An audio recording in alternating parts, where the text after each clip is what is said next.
حضرت حسن بصری رحمۃ اللہ تعالی علیہ اپنی توبہ کا واقعہ بیان فرماتے ہیں۔ وہ فرماتے ہیں کہ میں امیر کبیر شخص تھا، بہت امیر تھا، اور بصرہ کی گلیوں میں غریبوں کی خدمت کیا کرتا تھا۔ اچانک میں نے ایک حسین عورت کو دیکھ لیا اور میں اسے دیکھتا ہی رہ گیا۔ اس عورت نے مجھے کہا اما تشتہی، تجھے شرم نہیں آتی؟ میں نے کہا ممن، کس سے شرماؤں؟ اس نے کہا وہ جو آنکھوں کی خیانت کو دیکھتا ہے اور دلوں کے پوشیدہ رازوں کو جانتا ہے، تجھے شرم نہیں آتی؟ تجھے حیا نہیں آتی؟ کہا اس کا جملہ تو بہت بڑا تھا۔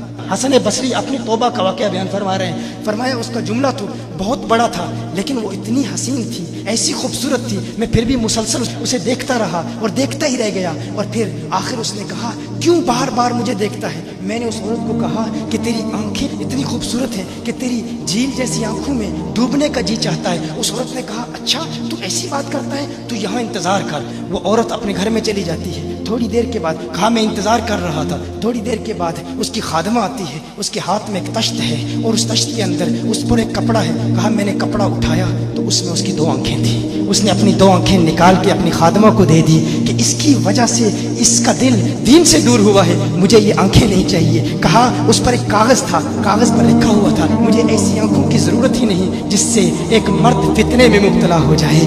میری بہنیں جو اس گفتگو کو سن رہی ہیں، ان کی بارگاہ میں بھی عرض ہے، وہ بہنیں جو گھنٹوں آئینے کے سامنے کھڑی رہتی ہیں فقط اس نیت سے کہ اپنے بالوں کو یوں سنواریں کہ مردوں کو فتنوں میں مبتلا کریں، یا کسی دکان میں جا کر کپڑے خریدتے وقت ان کے ذہن میں فقط یہی خیال ہوتا ہے ایسے کپڑوں کا انتخاب کریں گی کہ جن سے مردوں کو فتنے میں مبتلا کریں گے۔ یہ بھی امت کی بیٹی ہے جس کی ایک ادا سے ایک شخص ولی کامل بن گیا، حسن بصری بن گیا۔ حسن بصری فرماتے ہیں جب اس کی آنکھیں دیکھی میں تحکم کھو بیٹھا، میں زارو قطار رو رہا تھا۔ روتے ہوئے میں گھر چلا گیا، پوری رات میں روتا رہا، پوری رات توبہ کرتا رہا، استغفار کرتا رہا۔ حسن بصری فرماتے ہیں فجر کی اذان سنی، اچانک خیال آیا اس عورت کا شکریہ تو ادا کروں کہ جس نے اپنی آنکھیں میرے لیے، میرے دین کے لیے، میرے ایمان کے لیے اور توبہ پر استقامت کی خاطر قربان کر دی۔ کہا میں اس کے گھر گیا، جو ہی اس کے گھر پہنچا تو ادھر اس کا جنازہ نکل رہا تھا، اس کی موت واقع ہو چکی تھی۔ کہا میں رات گھر آیا، میں رات سو گیا، میری آنکھ بند ہوئی، میں نے اس عورت کو خواب میں دیکھا۔ میں نے کہا کوئی نصیحت کر۔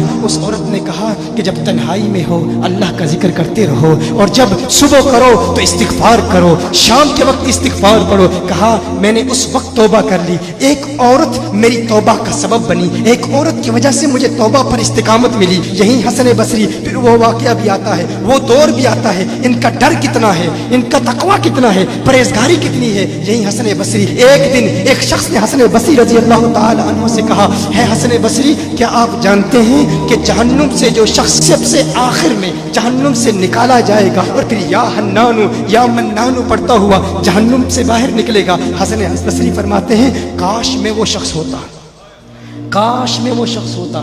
کہا گیا کہ جو جہنم سے سب سے آخر میں نکلے گا، 1000 سال جہنم میں رہے گا، یا حنانو یا منانو بڑھتا ہوا جہنم سے باہر نکلے گا۔ کہا کاش میں شخص ہوتا۔ انہوں نے کہا حضرت آپ کیا فرما رہے ہیں کہ آپ جہنم میں جانا چاہتے ہیں؟ آپ تو بزرگ ہیں، اللہ کے ولی ہیں۔ کہا تم میری بات نہیں سمجھے، وہ جو جہنم سے نکالا جائے گا کم از کم نکلنے کی ضمانت تو ہے، اس سے یہ تو پتا چل رہا ہے کہ ایمان پر موت واقع ہوگی۔ مجھے اپنے ایمان کی ضمانت نہیں ہے، میں نے اس لیے کہا کہ اگر مجھے یہ ضمانت بھی مل جائے کہ میں وہ ہوں تو وہ بھی مجھے قبول ہے، کم از کم ایمان تو سلامت لے کے جاؤں۔ میں کہتا ہوں اللہ فرماتا ہے خوف نہیں ہے، ڈر نہیں ہے، پھر فرماتا ہے یہ ڈرتے بھی ہیں، یہ ڈرتے بھی ہیں، لیکن ان کے ڈر اور ہمارے ڈر میں فرق کیا ہے؟